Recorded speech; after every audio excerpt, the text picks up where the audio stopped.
आपला आवाज दिल्लीच्या तख्तापर्यंत पोहोचवण्यासाठी या दादांना 500 रुपये या ठिकाणी आणून दिले. यांची संपत्ती चेक करा. निवडणूक आयोगाला यांनी जे अफिडेव्हिट दिलं, यांची संपत्ती चेक करा. यांच्या बायका पोरांच्या नावावर, यांच्या सुनांच्या नावावर करोडो रुपयाची, अब्जावधी रुपयाची संपत्ती. माझा अफिडेव्हिट चेक करा.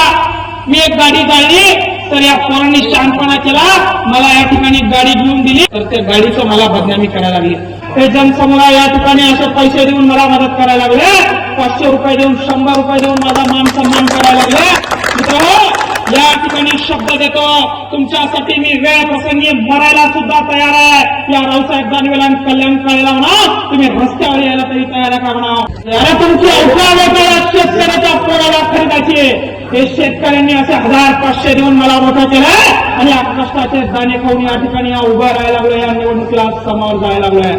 आणि तुमच्या आशीर्वाद मला मारुती महाराजांच्या साक्षीने सांगतो, आमच्या गावामधून तुम्हाला 70% मतदान होणार. आपल्या मुलांसाठी आपलं आयुष्य बरबाद झालं.